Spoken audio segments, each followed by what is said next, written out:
cancel. Join the club. Oh, my goodness me. And then for the last 15 minutes, talking pints. We're over a drink. We have a civilised conversation with someone. We very often disagree, but we do it in a grown-up way. Come and join me on Farrow.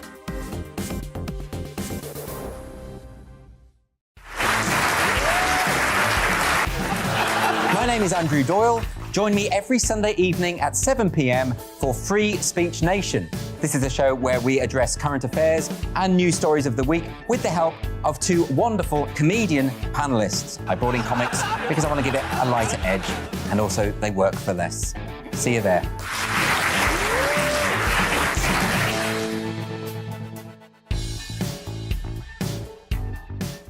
Hi there, it's Stephen and Anne.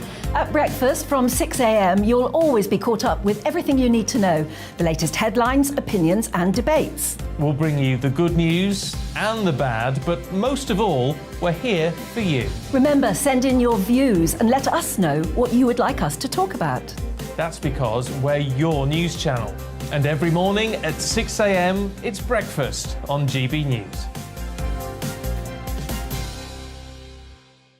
I'm Dan Wootton. Join me Monday to Thursday from 9 to 11 for the feistiest and most fun news debate on TV, where free speech reigns. I'll bring you a sharp take on the day's biggest stories, bombshell newsmaker interviews, and A-list guests.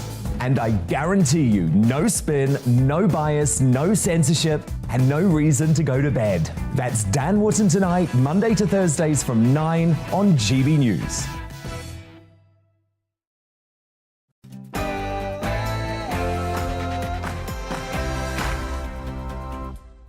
Hello there, it's 6 o'clock. I'm Michelle Dewberry, and this is Dewbs & Co, the show where we'll get into some of the things that have got you talking today. Now, Margaret Thatcher, remember her, or at least the legend of Margaret Thatcher? Was it a good thing or a bad thing? Today's contestants, and I will call them contestants because sometimes it does feel a little bit like a reality. It's like a version of The Apprentice sometimes, isn't it?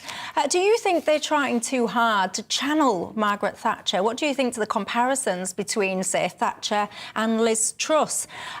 Should we have a return to Thatcherism in this country? Would that be the future? Would that be the way out of the mess we find ourselves in? I want your thoughts on that tonight. And it's looking like the plans to house about 1,500 so-called asylum seekers in Linton-on-Ouse are going to be scrapped. Many people are celebrating. But what should we do with the people arriving on the boats in the Channel? Where should we put them? Many people say refugees welcome, yay! Where though? That's what I'm asking you. What should the process be? Referendums, if there's an area in your local community that might be considered, should you be canvassed for your opinion as local residents? Or is that pie in the sky? And brace yourself, because I want to talk to you about something very controversial tonight. I know. It shouldn't actually be controversial at all, but the word is women. Why does it seem so controversial to some? Why does it seem that so many people are almost desperate to erase it from literature? There's another example of it tonight in a partnership with NHS Wales, a website talking about periods, and it's all about people who bleed. I find it ridiculous, but where do you sit on it all? We'll have that and more coming up, but first let's bring ourselves up to speed with tonight's latest headlines.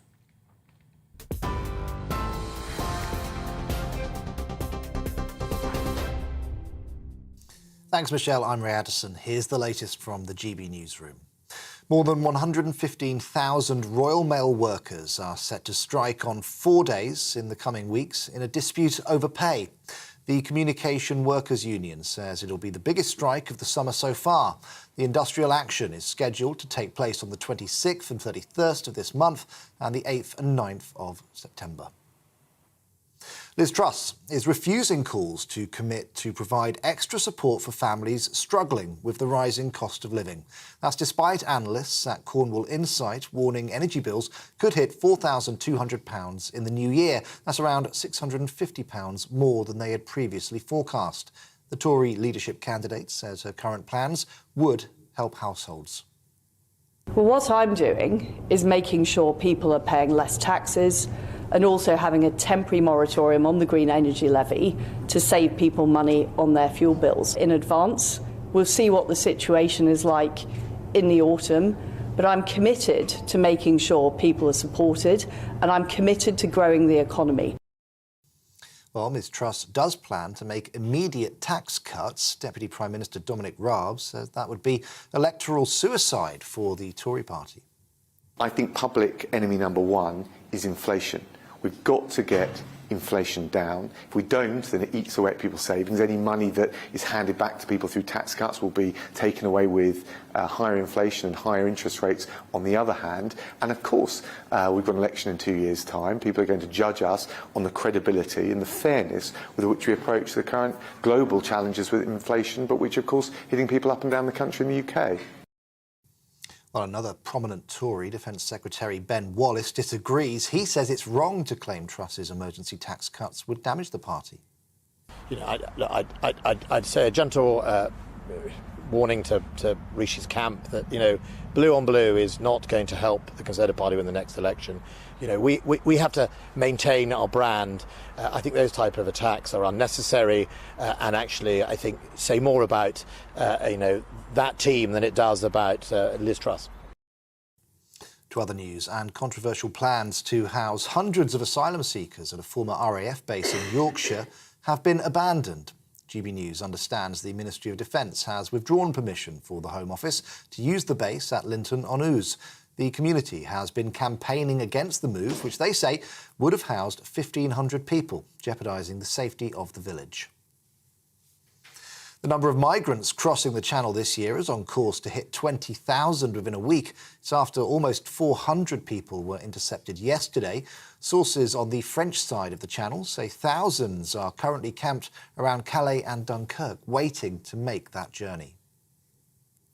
The NHS has virtually cleared the backlog of people waiting more than 2 years for a routine operation. In January, more than 22,000 had been waiting 2 years or longer for scans, checks and surgery. Now there are fewer than 200. Earlier this year, the NHS published a recovery plan to tackle the pandemic backlogs. The next aim is to eliminate 18-month waits. Neighbours of a little girl killed by an explosion in South London are demanding answers from their gas company. The blast tore through the terraced house this morning in Thornton Heath. 3 others are fighting for their lives in hospital. Residents say they reported smelling gas for at least 2 weeks before the house blew up. The Southern Gas Networks says it's trying to find out what happened. Thames Water plans to announce a hosepipe ban in the coming weeks. 2 other companies have already imposed bans as a result of the prolonged dry weather. With temperatures expected to reach the mid-30s, the Met Office has issued a 4-day amber warning for extreme heat across parts of England and Wales from Thursday. A heat health alert is also in place, with vulnerable people being warned they could be adversely affected by the warm conditions. We're on TV, online and on DAB+ radio. This is GB News. Now back to Dewbs & Co.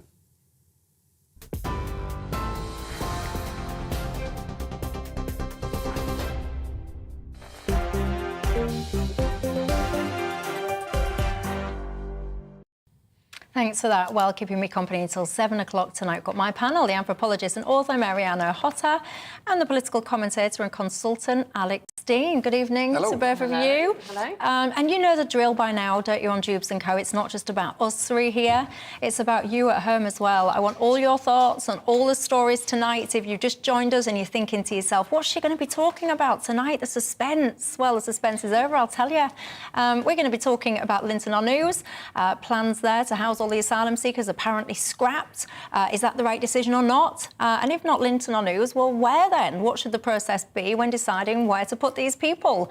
Also, the word women, that old controversial W word, apparently you can hardly even use it these days. I want to be talking about that. And Margaret Thatcher coming up in just a second. I'm asking you, do you think we're obsessing a little bit with Margaret Thatcher when it comes to the leadership candidates? You can get in touch with me on your thoughts on all those stories. gbviews@gbnews.uk is the email address, so you can tweet me at GBNews or at Michelle Dewbs. Don't forget, if you haven't already, you can also subscribe to us on YouTube as well, and you can listen to us on the radio on DAB+. So wherever you're watching or listening tonight, welcome.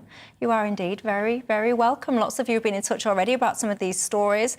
Neil says that there will never be another Mrs Thatcher. I don't believe the country has the taste for hard right politics anymore. Nigel says Thatcherism was a disaster, the worst of times, he says, and if it comes back, we're all doomed to a police state and poverty. John says Thatcher, the milk snatcher, is the reason that we're all in trouble now. She sold off all our utilities and our major industries for her friends in the city. Oh, you're a harsh bunch, aren't you? Keep your thoughts coming in. I'll return to some of them in just a second. In fact, actually, I'll go straight to you, Alex Deaton, because you know, it's almost, when we're looking at the two candidates, Truss and Sunak, the word Thatcher never seems to be that far away. I've seen so many comparisons, whether it's what Liz Truss is wearing today, sure, this bow, this hat, all the rest of it. Do you think people should be trying to emulate Margaret Thatcher? In some ways, I think it's inevitable. This is the first generation of leadership candidates who grew up as children in the Thatcher era. You know, people used to say that policemen are getting younger. I think there's what alcoholics call a moment of clarity when you realise you're older than the Chancellor of the Exchequer, which is what happened to me. I'm a year older than Rishi, or same year, but a bit older than Rishi Sunak. Margaret Thatcher, our most successful Prime Minister, certainly since the post-war, not a universally held view, but one very much held by the members of the Conservative Party, which is the current electorate faced by these candidates. So if that's the race that you're facing, seeking to align yourself with her legacy is unambiguously the smart thing to do. I'll just make one point, I think, about why it might be good for the country too. A couple of the front pages today, one of the candidates, Liz Truss, talking about how confident and optimistic she is about this country's future. That's something that Margaret Thatcher did stand for, and contrary to the views expressed by your viewers writing into you, it's something I very much agree with. When she came to power, we were the sick man of Europe. When she left power, we were not.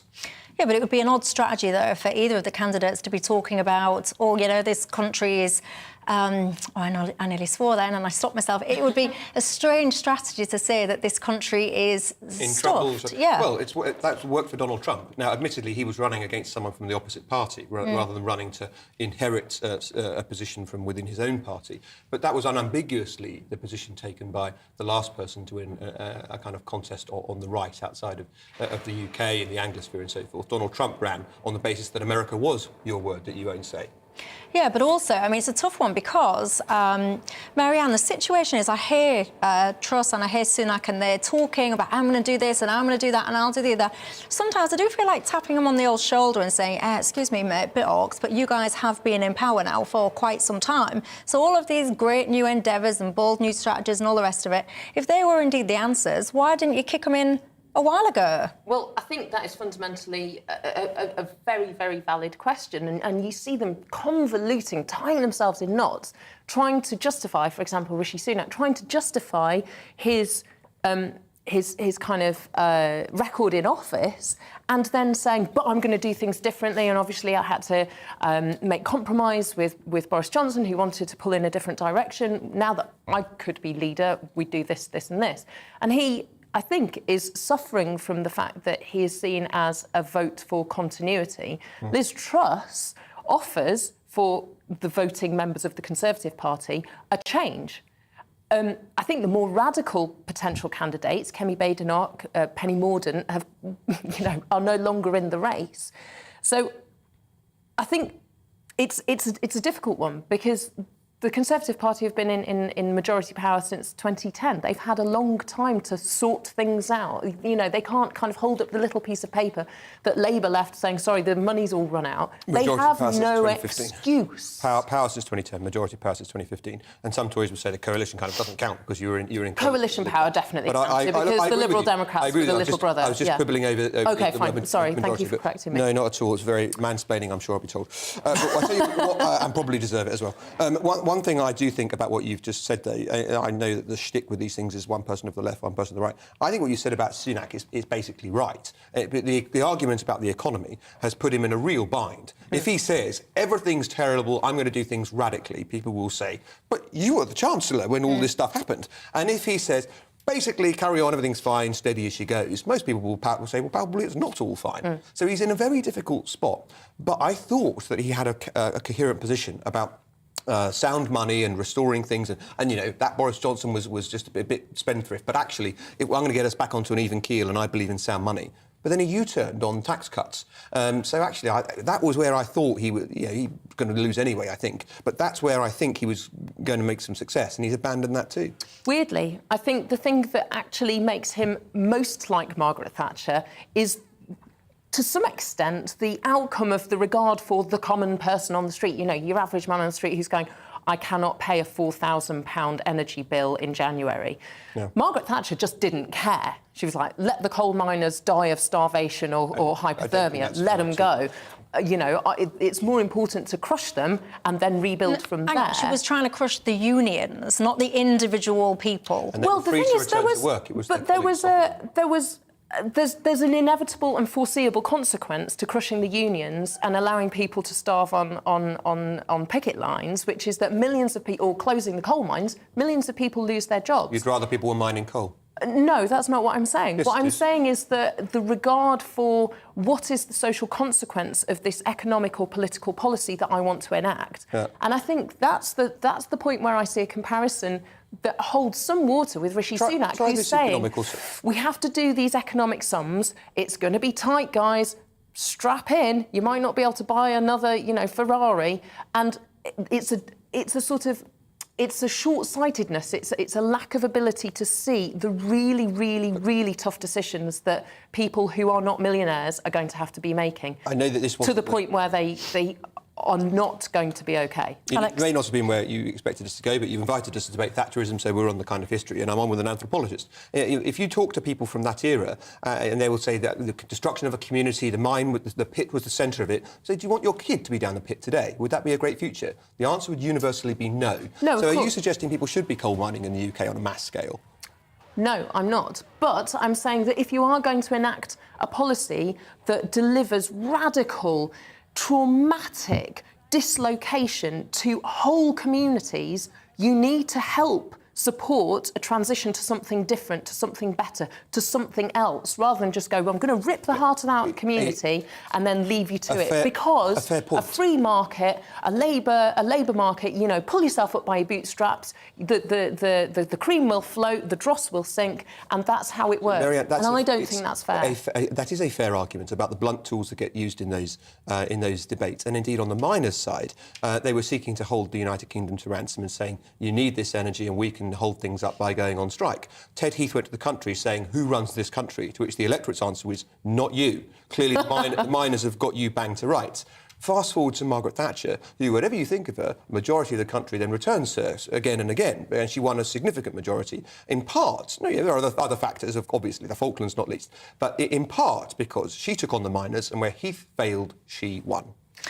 And do you think there's any comparisons today? Because obviously we've got a lot of union action today, we've got a lot of strikes happening and planned. Do you think there's any comparisons there with the scale and power and might of the unions now? I do, and I think that one of the questions, it may be under-discussed, but I think one of the questions that will be running through the Tory party's membership in the course of casting their ballots in this contest is who is going to be better to deal with this rising level of union activism and agitation.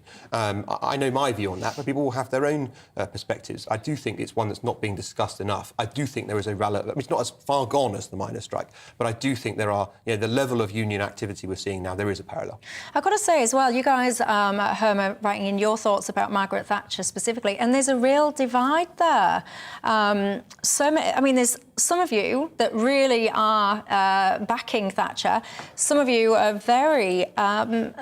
almost hateful, I guess, and quite energetic in your words for her there.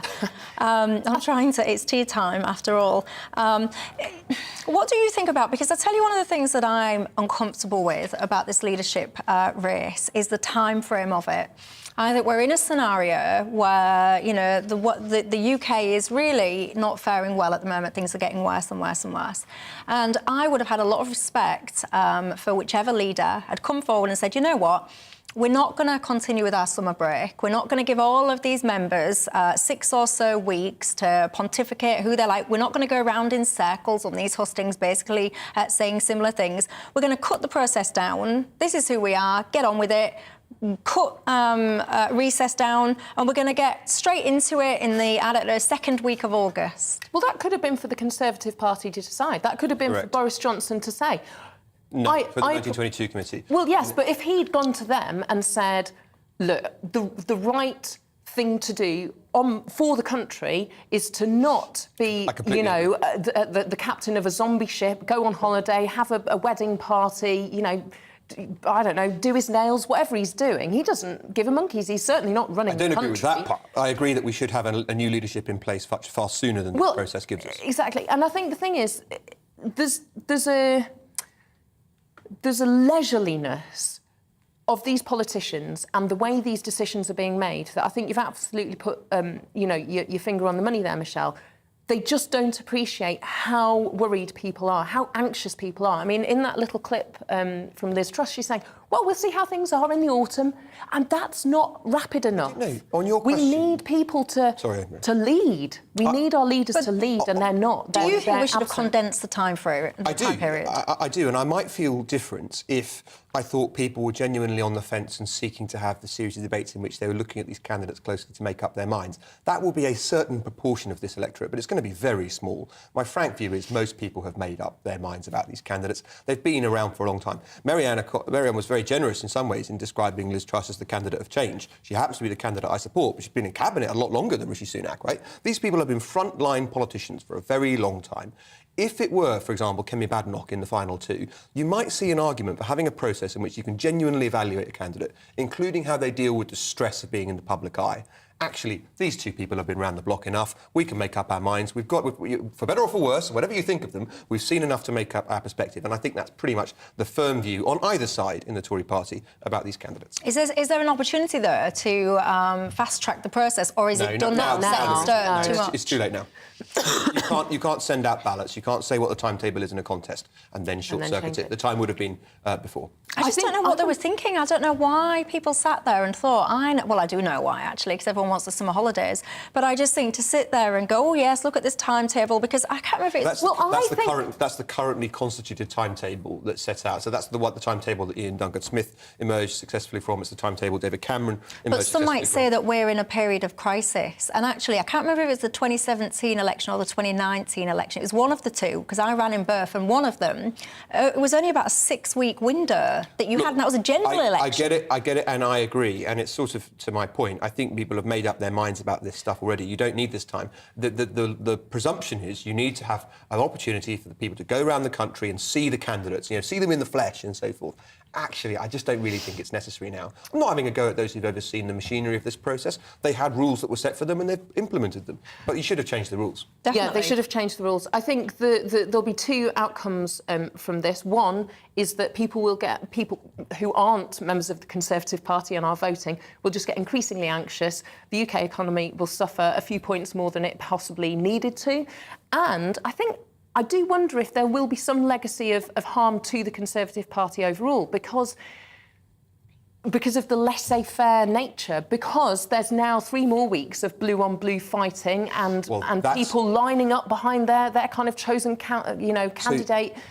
I agree with that. Don't push the two things together. Arrows. I don't agree with the point about laissez-faire because, as I say, I think there's a mentality, with which I disagree, but the mentality that you have to give voters an opportunity to go and see the candidates and so forth. I think it's quite an old-fashioned perspective in the modern world, but that's the point. The blue-on-blue point you make is unambiguously right. Yeah. Right now, the party is rehearsing attack lines for the Labour Party to use on billboards at the next election. For sure. I think the one thing about your former point, Alex, about the laissez-faire attitude is if there were an incumbent leader who was leading, it wouldn't be such a concern that either Rishi Sunak or Liz Truss would take control in the start of September.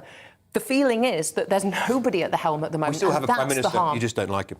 Well, we have a Prime Minister, but what is he doing? If you look at the final few weeks of David Cameron's government, if you look at the final few weeks of Theresa May's government, they were doing a lot of stuff. They were going, this is my last chance to get stuff done that I really care about, that I feel passionately about, that I want this to be my legacy. What's Boris Johnson doing? He's lining up his corporate gigs.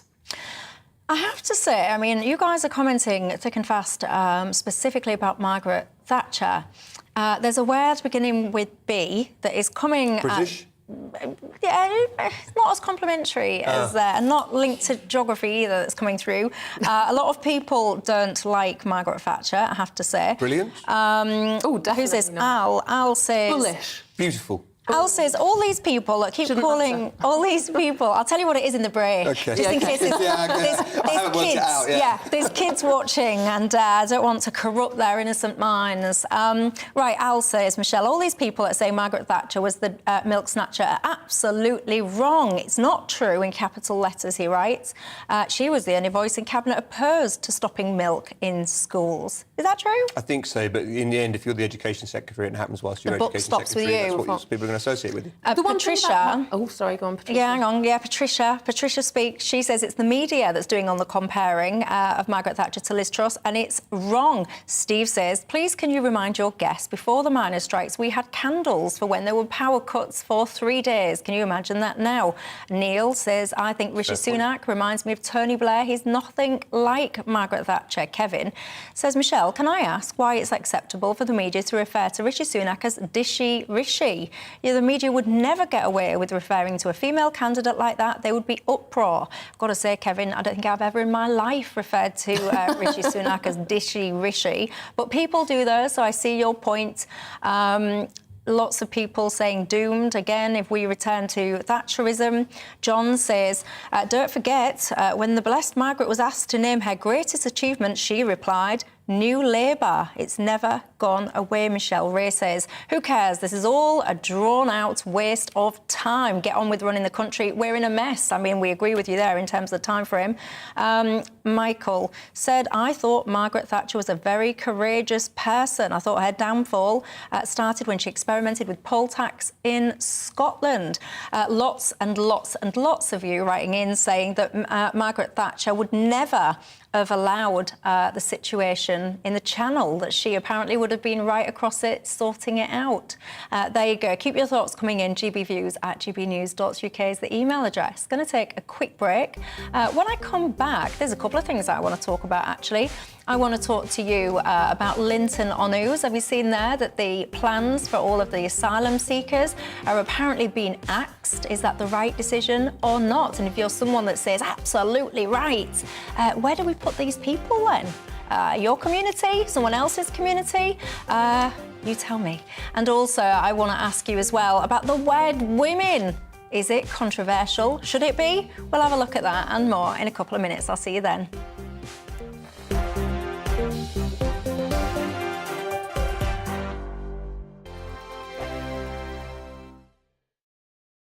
Join my show Farage, 7 p.m. till 8 p.m. Monday through Thursday, and there you will get opinion, analysis, debate, and I'll cover stories that nobody else dares to touch. You've been cancelled. Join the club. Oh my goodness me. And then for the last 15 minutes, talking pints. We're over a drink. We have a civilised conversation with someone. We very often disagree, but we do it in a grown-up way. Come and join me on Farage.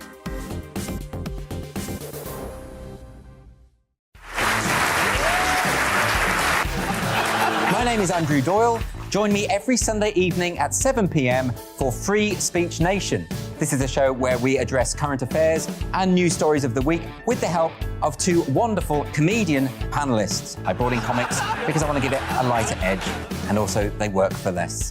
See you there.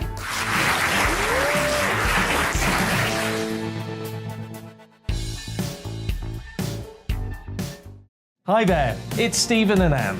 At breakfast from 6 a.m, you'll always be caught up with everything you need to know, the latest headlines, opinions and debates. We'll bring you the good news and the bad, but most of all, we're here for you. Remember, send in your views and let us know what you would like us to talk about. That's because we're your news channel. And every morning at 6 a.m, it's breakfast on GB News.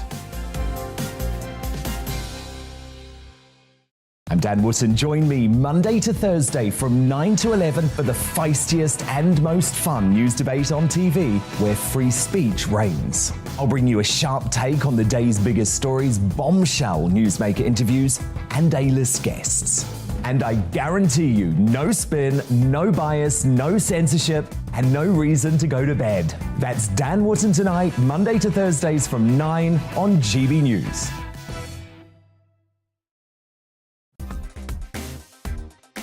Coming up on The Mark Stein Show, a win for Linton-on-Ouse as plans for an asylum centre are scrapped by the government. Local campaigner Olga Matthias will be here to react. Patrick O'Flynn will be looking at the bigger picture during another week of record-breaking channel crossings. Plus, Dr. Tony Hinton will be asking why the NHS is sending out so many police officers to deal with heart attack patients in England and Wales. All that and more on The Mark Steyn Show tonight from 8 o'clock.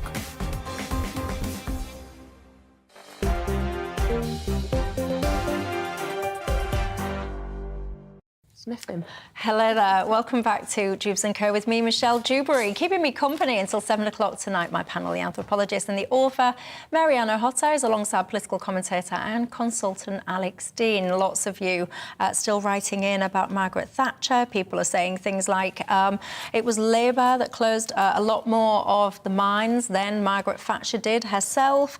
Many of you actually saying that you wish that she was still around and that she would have sorted this country right out. There you go, lots of divided opinion on Margaret Thatcher. Was she a positive influence on this country or not? And is that what we need now, really, a Margaret Thatcher 2.0 to take the country forward and sort some of the problems out? You tell me, GBViews at gbnews.uk. I'll read some more of those out before the end of the show. Now, get sat down comfortably, brace yourself. If I had a trigger warning, I would flash it up, because that's what you seem to be able to have to do these days when you want to be controversial. And by being controversial, I mean talking about the word woman. Now, some of you at home will be groaning, going, oh, why is she talking about this? What a boring subject.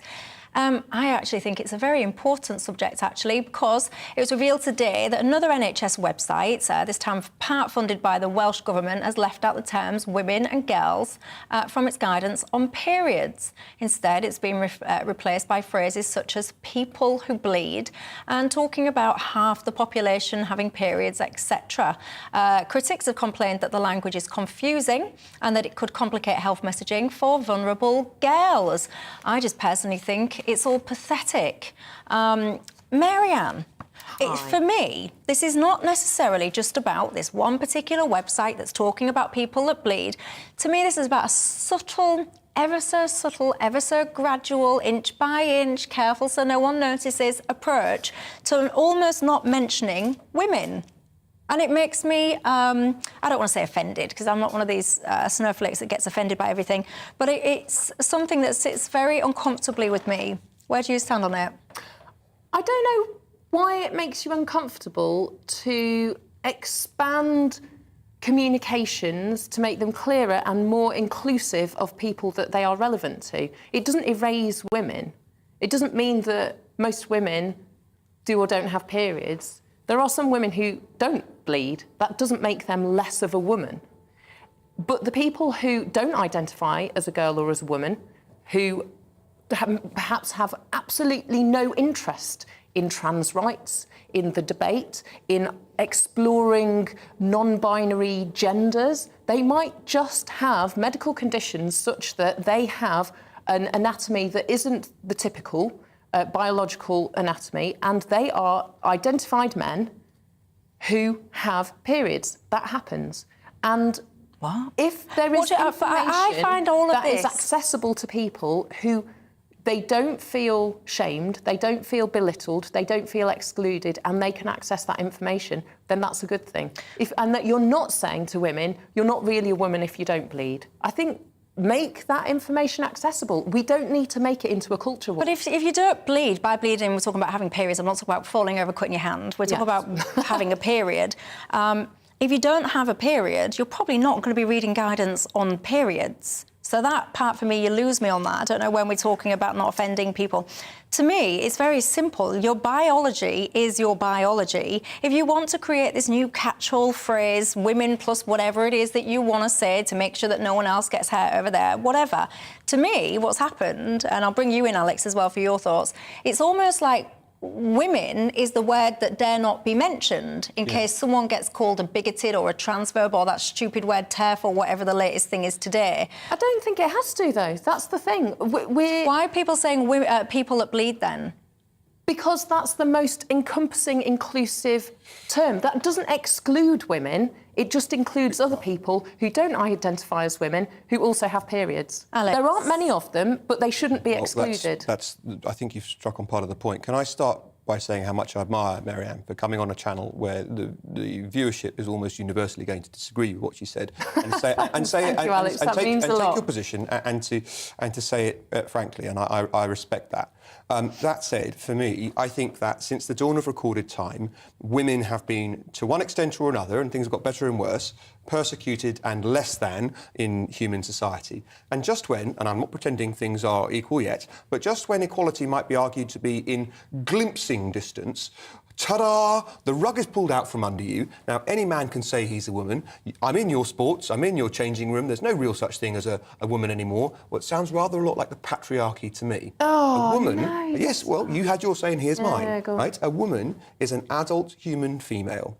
And the idea that people need this help when the vast amounts of effort society will spend on you and the vast amount of help you get, if you're in a vanishingly small percentage of the population that's transitioning from one gender to another, with all the help that you will get, the idea you need this website that's hived off from a bit of the Welsh Government to tell you what a period is or not is ridiculous. It's meant to be giving guidance to women and girls. Women and girls should be receiving it. No. Let's be fair to the Welsh Government, finally. It's not them who've done it. It's some organisation. And for all we know, the Welsh Government might, we should be so lucky, see the light and disown them promptly. Why are you saying no? Well, because the information is for people who have periods. And by the way, I just want to be clear. Which includes women and girls. The vanishingly small percentage of the Welsh population receiving assistance to transition from female to male, that's your point, right? That group will need this website, and therefore the language on it should be distorted for the rest of the Welsh population. And I want to be absolutely clear, because someone's just written and said, why are you talking about periods when I'm eating my tea? I mean, come on. It's 2022. That's because half the population bleed. But I want to make sure that I'm not being biological specific. Females, yeah. Yeah, I'm not being specific about this website. I couldn't care less about this website, quite frankly. It's the more gradual kind of tiptoeing towards what I would say, it's lunacy. Sorry, but it is. It's chest feeding, and it's just parents rather than mothers, and it is actually quite insulting to me, anyway. It doesn't insult me at all. It makes me think that we are part of a culture that identifies opportunities where we can be more inclusive, fairer, clearer and kinder to one another, and making efforts towards achieving that. So, but Alex can't chest feed a child, can he? I cannot no, chest he feed, can't. Nor can I have a period, because you need a uterus to have one. Yeah. It needs its lining to be parted and shed from the body via the vagina, which I don't have. Wow, what good knowledge you have. This is interesting. Right, it's basic biology, right? And a man can't have a period even if he transitions later in life to become a woman. So the only group that is conceivably relevant here is women who transition to be men and who apparently, my gosh, what's happened down here, right? Oh my gosh, even though I've gone through this process with advanced medical procedures, what I need to do to understand my body now, having gone through all the life searching that's required in that, is to go on a website and learn from the Welsh Government's proxy what a period is. So diminishing, Alex. No, it's not. It's beneath you. There are people who are not XY. Or that's an even smaller group. There's a smaller group, but why exclude? Disabled people aren't as numerous as people who are able-bodied.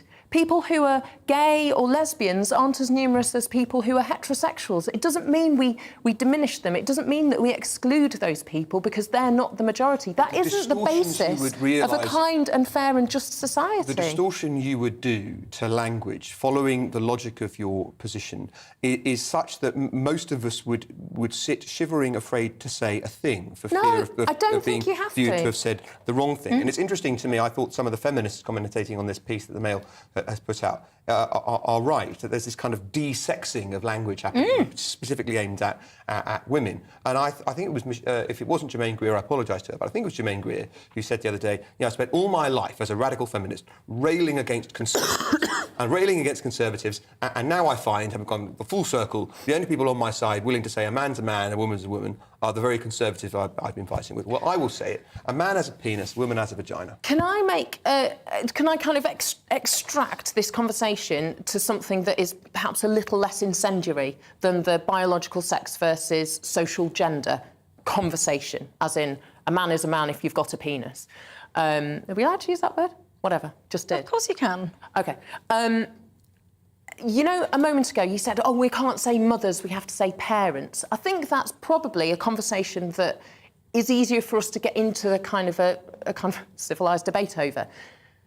I had a conversation with a man who is raising his kid and does a lot of hands-on childcare, and he said, God, I find it so hard to turn up to a mother and baby group with my kid because I am excluded because of what's on the poster. And I'm excluded because of the pictures, and I'm excluded because I feel like this is a space for women. And I am there because of my child, and I want to go zoom, zoom, zoom well, to the moon, why don't you go to a dad and child group then? Because they don't exist. And of course they do. He doesn't want to be in a place where there are only dads. Or go to a parent group then that's mixed. So call it a parent group. No, because it might be a mother's group. From a mother and baby group. Because there might be scenarios, and I was very recently a new mum. I might actually want to go to a mother and baby group. I might want to meet other mums.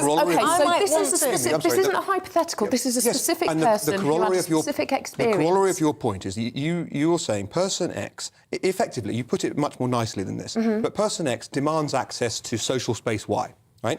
And Michelle's response is, why should I be excluded from my preference for a single-sex, inverted trendy term now, safe space? Why should my preference be excluded by your demand to be included? So yes. the crucial thing that makes your point valid but not relevant to this particular situation is because it wasn't supposed to be a women's only space where you could find access. I thought it was called a mother and baby group. It was because that was the default language, because that is the language that has been used since 1952 when there was an absolute expectation across the board. So why didn't he stay at home and look after the kids? Why didn't he set up a dad and child group then? Because he wants to go and be a parent on a par with someone who has breasts and a vagina. Who identifies as a woman, who wears a dress with flowers on it. He doesn't care. He cares about his child, and he wants to have a community with other people who are raising their kids in his neighbourhood. It's the same, right? It's the language that is divisive. I want to be different whilst not being called different. I want to be accepted in my difference, and you're not allowed to notice it. No, he just wants to look after his kid and go to a playgroup, and he doesn't like it, and I totally understand, and I would feel equally uncomfortable if someone stood at the door of our community centre and went, oh, I don't know if I'm allowed here. But there are different groups. Yes, you are allowed. But there are here. different Come and groups. sing Twinkle, Twinkle, Little Star with us. If there is a mum and child group, then it is mothers and children. If there is a dad and child group, it is dads and children. Then if there's a parents class, it's anyone and everyone, off you go. Then I think the default should be call it a parents' class unless you want it to be different. Who are you to dictate? So if I'm a mum, a new mum, and I might want to go to a group, and excuse me if you're eating your tea, but I might want to talk to some of the physicalities that's gone on with my body. I want to compare notes with some women. I don't want some random guy sitting in the corner. So who are you to tell me? Not? Because I don't want to, quite frankly. Well, that's if I want to talk about my backside and my bits, I don't want some random guy in the corner listening in. Thank you very much. If you want to have a mixed group, no problem. Create a mixed group, attend a mixed group. Why should I make myself uncomfortable to allow this fella in if I don't want him there? I'm saying the default for a community group that's being set up should be welcome to anyone who is a parent of a child in that community. Says you, but if it's a single-sex parent group... No, it's not a single-sex parent group. It was the default language that was used because people were too lazy. The two of you are now arguing on tram lines because you're saying it's Group A and you're saying it's Group B. Because I'm describing a specific, not a hypothetical. And we're trying to have a debate in which we can genuinely, meaningfully interact. I'm not saying you weren't. I think we meant all three of us are. But look, I take Michelle's point entirely, and I dare say that as someone who hopes one day to have children, that it's weird because I accept the ability of women to have a single space and would respect it. And no offence, you don't. But I don't think I've got a right to insist on going and sitting next to young mothers as they talk about their pelvic floors and their ability to hold their pee in and all the things that come after having a child, right? And the idea that I just get to say, well, because my personal circumstances are as they are, I demand access to your space and get it. on your example? Well, there you go. Mixed opinions, to put it mildly, on this panel on that topic. Where do you stand on it? Something tells me you won't be shy in telling me. GBviews at gbnews.uk. Tell me your thoughts on that one. Going to take a quick break. When we come back, Linton on Ouse. Many people might not have heard of that place before, but will have now, of course, because it's been in the news, hasn't it, frequently, because of plans to house hundreds and hundreds of asylum seekers at a former RAF base there. Now, it seems those plans have been abandoned. Right decision or not? And if you say the right decision, where should we put people then that are crossing the channel? You tell me, and I'll see you in a couple of minutes.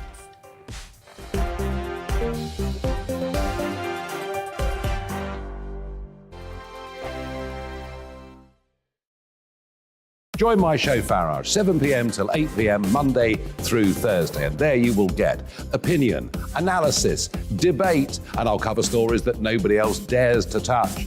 You've been cancelled. Join the club. Oh, my goodness me. And then for the last 15 minutes, talking pints. We're over a drink. We have a civilised conversation with someone. We very often disagree, but we do it in a grown-up way. Come and join me on Farage.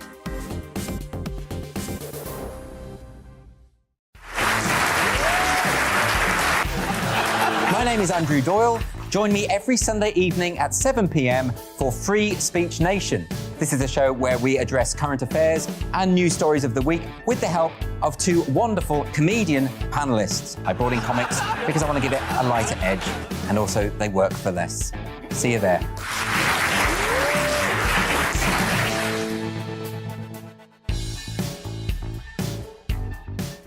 Hi there, it's Stephen and Anne. At breakfast from 6 a.m, you'll always be caught up with everything you need to know, the latest headlines, opinions and debates. We'll bring you the good news and the bad, but most of all, we're here for you. Remember, send in your views and let us know what you would like us to talk about. That's because we're your news channel. And every morning at 6 a.m, it's breakfast on GB News. I'm Dan Wootton. Join me Monday to Thursday from 9 to 11 for the feistiest and most fun news debate on TV, where free speech reigns. I'll bring you a sharp take on the day's biggest stories, bombshell newsmaker interviews, and A-list guests. And I guarantee you, no spin, no bias, no censorship, and no reason to go to bed. That's Dan Wootton Tonight, Monday to Thursdays from 9 on GB News.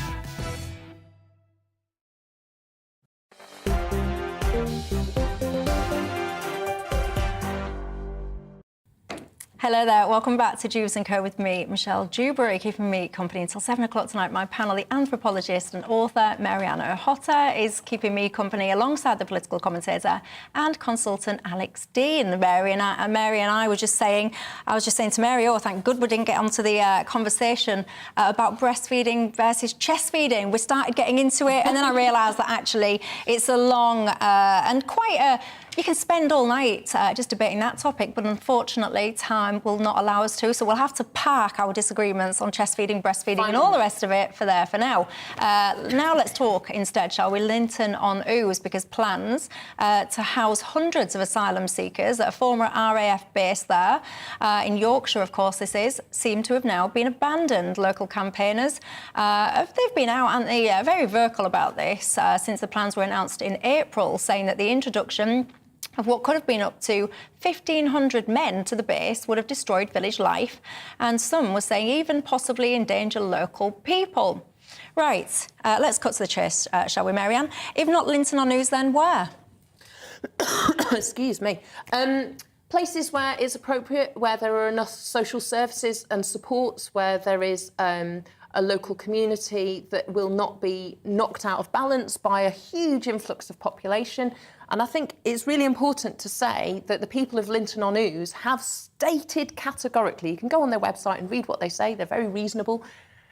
We are not against asylum seekers. We are not anti-refugee. We are not racists. And some people have been going to their village and protesting, far-right kind of Nazi sympathisers saying, you know, we're representing the people of Linton on Ouse and we don't want these people here. They're saying that is not us. You do not speak for us. So I think it has to be a matter of record that the people of Linton on Ouse are not the problem. They do not have an issue with asylum seekers. They're saying this was the wrong plan in the wrong place. And I think they're absolutely right. And I'm grateful and I'm pleased to see that common sense has prevailed and there's not going to be a group of 1,500 people in a village of 600 because the social mechanics don't work. All those people would need to see a local GP, for example. Is there provision for that? No, probably not. All those people need all the other services that you would require as someone who is displaced, as someone who might be troubled by what you've undergone,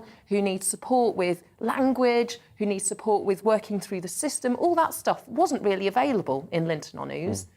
And so the question is, how do we have a coherent plan such that we support asylum seekers but also support local communities so they do feel able to say, refugees are welcome here, we're not going to suffer, they're going to get a good, safe place to be, to work through that asylum claim, and the whole of our country benefits.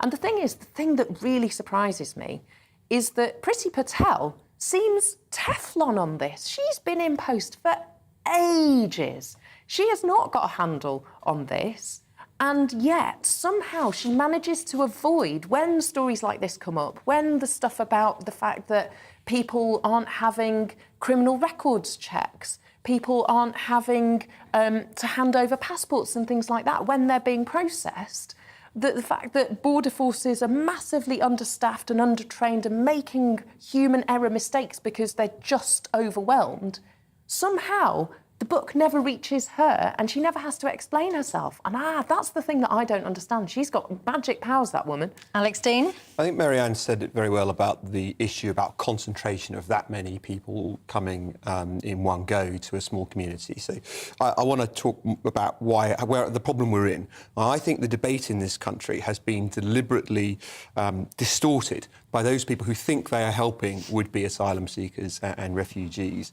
Because they willfully and quite carefully move between desperation and preference, and they deliberately conflate desperation and preference about where you want to be, and they forever elide between those two things. So they'll say, look at these people, they're so desperate, look at the risks they take, they must be truly desperate, that must mean they're real, they've got to be allowed to come to this country over the channel and so forth.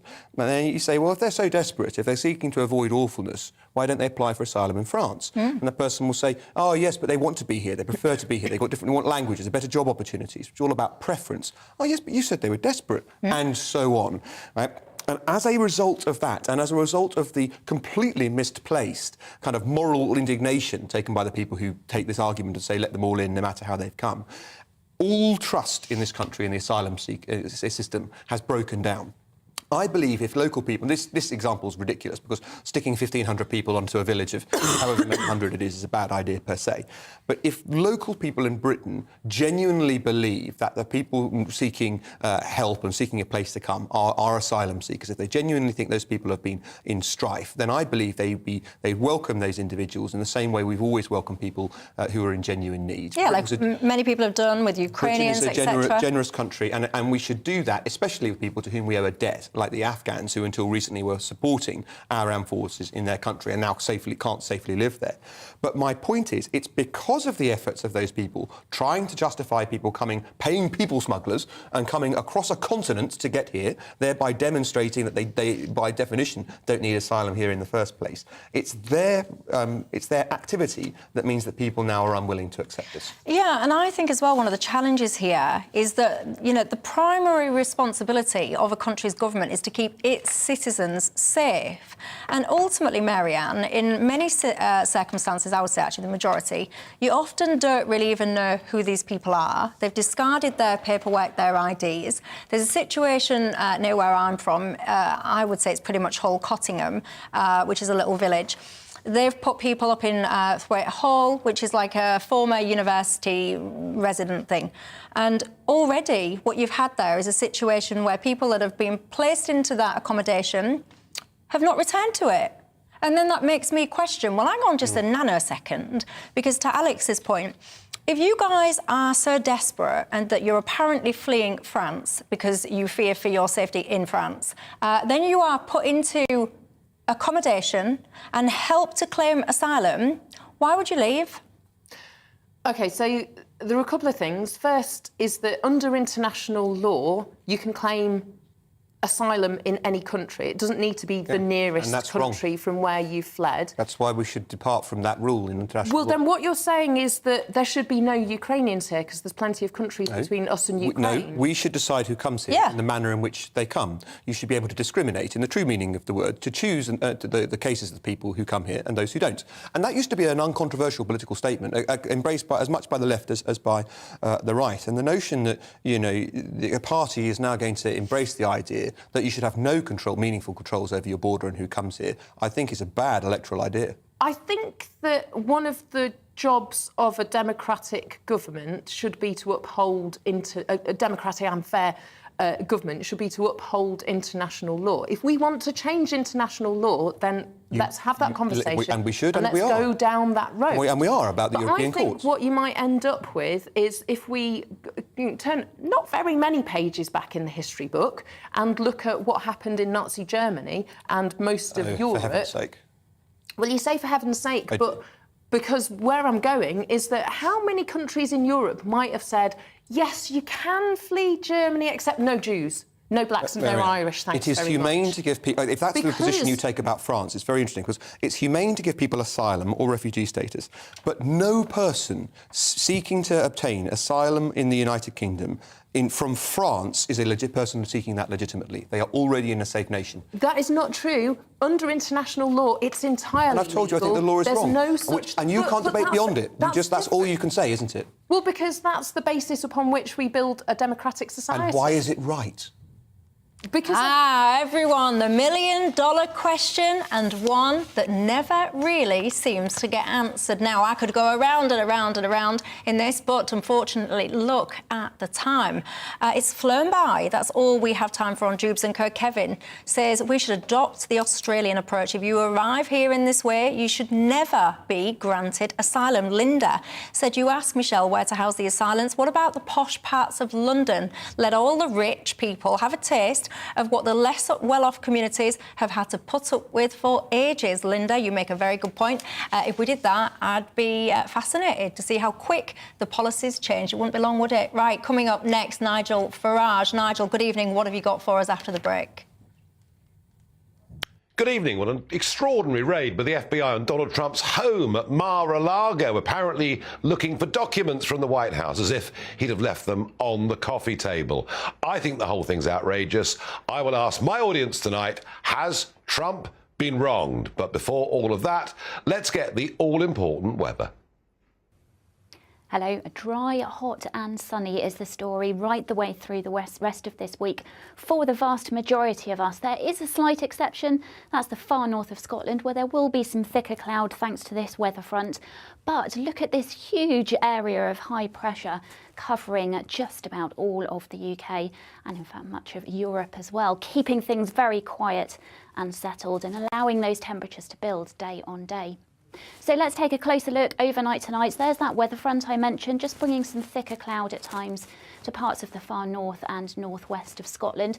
Just about thick enough for some light and patchy rain or drizzle. Otherwise, it's clear skies all the way and temperatures starting to climb a little bit by night as well as by day. So a little bit more uncomfortable for sleeping, I think, as we progress through the rest of this week. So we start Wednesday on a bright note, lots of sunshine, blue skies for just about all of us. Any early morning coastal mist should burn away fairly rapidly. Still, this front just bringing some thicker cloud and again some outbreaks of light rain to the far north and northwest of Scotland. Otherwise, no rain in the forecast until at least Sunday for the majority of us. Temperature-wise on Wednesday, it's another very warm one, in fact warmer than it was today, and that's the trend as we head through the rest of this week. So Wednesday night will be another dry and clear one for the vast majority. Again, a little bit of coastal mist and low clouds developing, but again, that should burn away fairly rapidly during the morning on Thursday.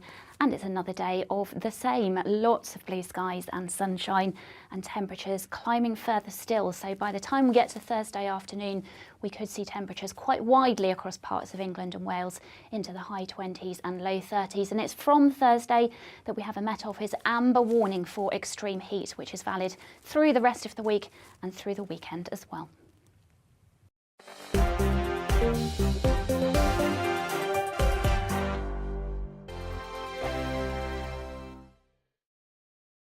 Join my show Farage, 7 p.m. till 8 p.m. Monday through Thursday, and there you will get opinion, analysis, debate, and I'll cover stories that nobody else dares to touch.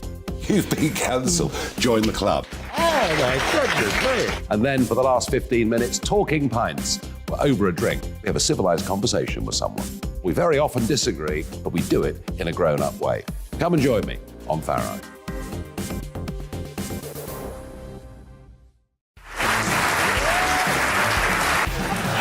My name is Andrew Doyle. Join me every Sunday evening at 7 p.m. for Free Speech Nation.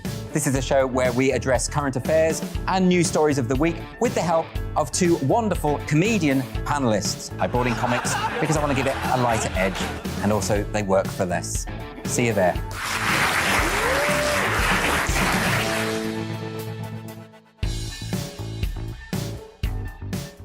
Hi there, it's Stephen and Anne.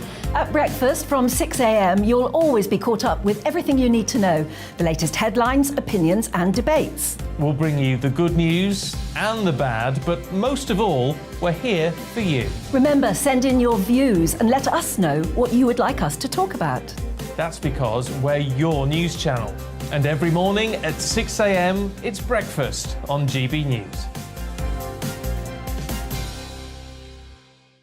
I'm Dan Wootton. Join me Monday to Thursday from 9 to 11 for the feistiest and most fun news debate